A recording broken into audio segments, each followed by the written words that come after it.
Hola, ¿qué haces? ¿Cómo andás? Bueno, mira, el gobierno nacional anunció por medio de Daniel Scioli que el impuesto de Sadaik se eliminó. Listo, ya no se paga Sadaik. Viste que cuando vos vas a alquilar un salón porque le vas a hacer la fiesta de 15 años a tu hija, o el cumpleaños de 18 a tu hijo, o se casa una hija, una nieta, etcétera, etcétera, vos decís, bueno, yo le regalo el salón. Yo le regalo el salón. Bien. Eh, lo primero que te dicen es, mire, el salón cuesta 20.000 pesos y el impuesto de Sadaik son 60.000. Es decir, se paga más el impuesto que el salón. Bien, desde hoy en adelante ya no se paga Sadaik porque el gobierno de Javier Milei eliminó ese impuesto. Ya no se paga más. Por ejemplo, ¿quiénes son los que ganan y quiénes son los que pierden? Porque como en todos lados hay quien gana y hay quien pierde. En este caso los que ganan son los hoteles, los restaurantes y los boliches. Sí.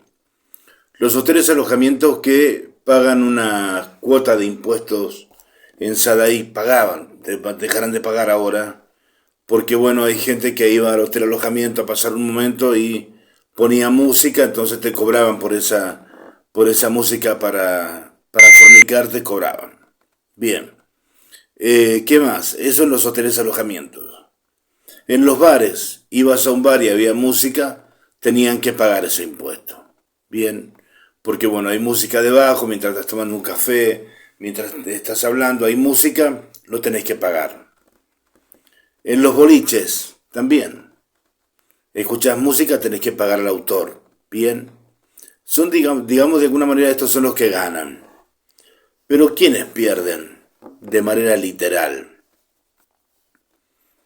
Pierden los músicos, pierden los autores y pierden los compositores.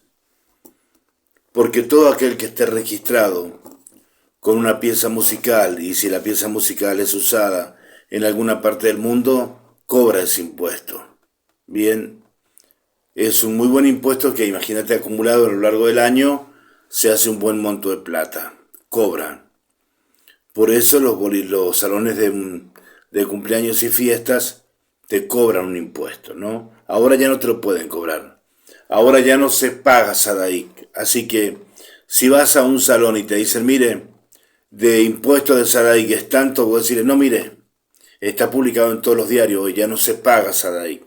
Ya no se paga Sadaik. Bien, eso lo tenés que tener muy en cuenta.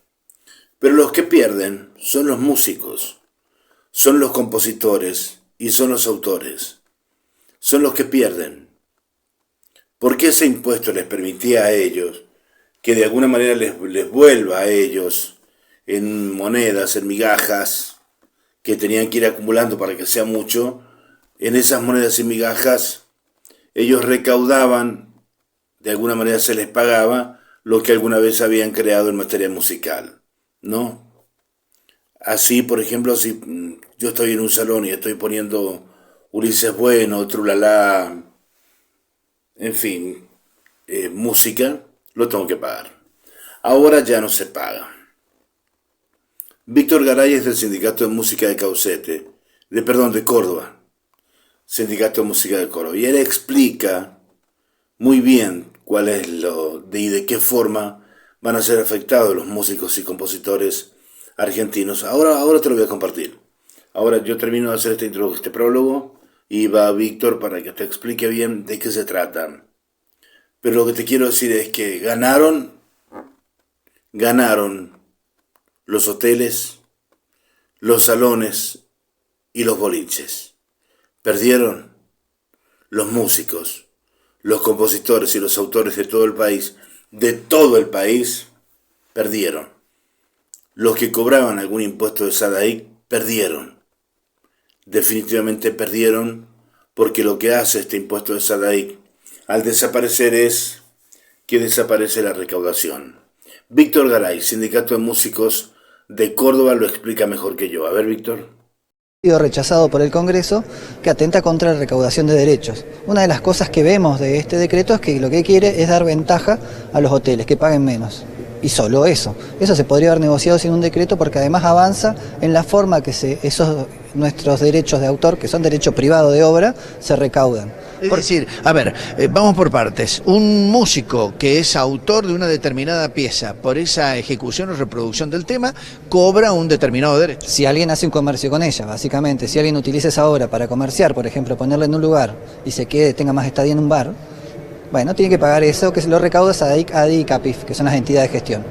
Lo que hace este decreto, por un lado, es eximir a los lugares privados, particularmente los hoteles, que son los más beneficiados, pero además cambia la forma de recaudación y permite que pueda hacer de manera de otras agrupaciones, no solo de SADIC, ADI y CAPIF. Y lo bueno que tiene nuestra ley, que al estar concentrada en esas organizaciones, aunque yo no sea famoso, tengo la posibilidad de que recaude por mí. Acá y en todo el mundo. Entonces cualquiera que use mi obra con fines comerciales tiene que retribuirme con mi obra, por más que yo no tenga la capacidad de ir a controlar si la están pasando en Japón o en un hotel. Esto es porque efectivamente se cobran por todos los derechos de autor, absolutamente de todos los temas musicales. Claro, pero bueno, hay que entender que el derecho de autor es derecho de propiedad privada, como es cualquier patente de cualquier invento. Entonces si alguien usa ese invento, en este caso una música, para un beneficio comercial, ya sea una publicidad o para que la gente se quede en su espacio porque pasa música más bella, bueno, tiene que reconocerle al autor o compositor de esa obra con un porcentaje, y ese porcentaje lo recaudan las entidades de gestión colectiva. Bueno, vos dijiste recién que el espíritu era beneficiar a los hoteles, pero han perjudicado a los músicos. Lo que nosotros leemos es que quisieron claramente beneficiar a los hoteles por quién está detrás de esta construcción de este decreto, quién firma, pero lo que se atenta es contra la propiedad privada de la obra de los músicos, la persona música. El músico se queda sin ingresos en esta oportunidad, digo, aquel que tiene registrado las obras que ha compuesto. Por lo menos de ese sector de la recaudación, los otros siguen vigentes, pero lo grave es otra pequeña letra que tiene ahí el decreto, que es que amplía quién puede y cómo se puede decir que yo pagué.